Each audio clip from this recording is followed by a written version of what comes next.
All, welcome to my YouTube channel. My name is Sakshi Srivastava. आज का जो टॉपिक है वो है compliances of a private company. मतलब आपने कंपनी बना ली, अब उसके बाद कौन कौन से कंप्लायंसेस हमें करने पड़ते हैं। हमारे पिछले वीडियो में हम लोग ने देखा था कि कैसे एक कंपनी इनकॉर्पोरेट होती है इंडिया में एज अ प्राइवेट लिमिटेड, और अब देखेंगे कि प्राइवेट लिमिटेड के क्या क्या कंप्लायंसेस हमें करने पड़ते हैं। तो चलिए शुरू करते हैं। सबसे पहले आप कंपनी जैसे ही बनी, आपको 30 दिन के अंदर अंदर ऑडिटर अपॉइंट करना होगा। ऑडिटर कौन होगा? Chartered accountant in practice.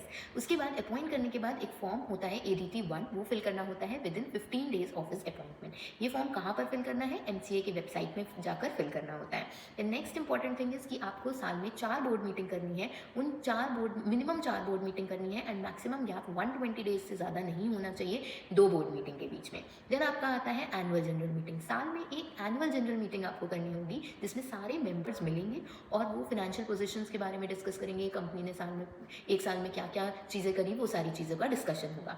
Then ये जो एनुअल जनरल मीटिंग होती है वो कब आपको करनी मैंडेटरी होती है? तो लॉ के अकॉर्डिंग आपको फाइनेंशियल ईयर एंड के with in 6 months annual general meeting करनी होती है। मतलब फाइनेंशियल ईयर स्टार्ट कब होता है? 1 अप्रैल से, एंड कब हुआ? 31 मार्च। तो 31 मार्च के 6 महीने के अंदर अंदर, मतलब 30 सितंबर के पहले आपको AGM कर लेनी है। लास्ट डे 30 सितंबर है।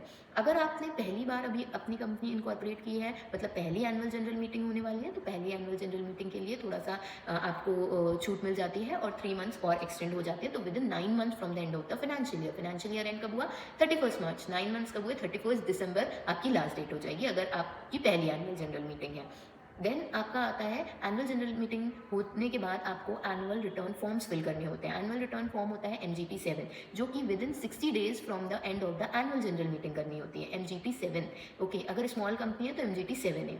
एंड उससे पहले AOC 4 फिल करना होता है, जो कि फिनेंशियल स्टेटमेंट्स के रिगार्डिंग होता है, जो कि with in 30 days from the end of the annual general meeting करना होता है।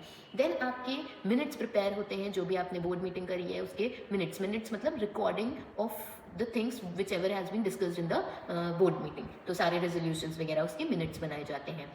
देन आपका आता है इवेंट बेस्ड कंप्लायंसेस। जैसे मान लो आप कभी अपनी कंपनी में डायरेक्टर्स को चेंज करना चाहो, तो आप अपने मन से ऐसे ही नहीं चेंज कर सकते डायरेक्टर को। आपको उसके लिए भी लॉ का पूरा प्रोसीजर फॉलो करना पड़ेगा, फॉर्म फिल करना पड़ेगा।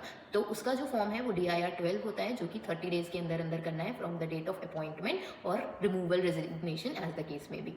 तो जो भी इवेंट्स होते हैं, जैसे अगर मान लो चेंज ऑफ रजिस्टर्ड ऑफिस, आपको अपना रजिस्टर्ड ऑफिस चेंज करना है, तो वो भी आप ऐसे ही अपने मन से नहीं कर सकते। क्योंकि देखो, आप जो है, अब आपने एक कंपनी इनकॉर्पोरेट की है तो वो कंपनी लॉ के अकॉर्डिंग चलेगी। कंपनी के लिए सबसे इंपॉर्टेंट लॉ है कंपनीज एक्ट 2013, और बहुत सारे लॉज उस कंपनी के ऊपर एप्लीकेबल होते हैं बेस्ड ऑन द इंडस्ट्री। अगर आपकी कंपनी का इंडस्ट्री मैन्युफैक्चरिंग है तो कंपनी लॉ तो लगेगा ही, मैन्युफैक्चरिंग के जितने लॉ हैं वो सब लगेंगे। अगर लिस्टेड है तो LODR लगेगा। ऐसे करके आपके ऊपर लॉज लगते हैं, तो कंपनी वाइज लॉज लगते हैं।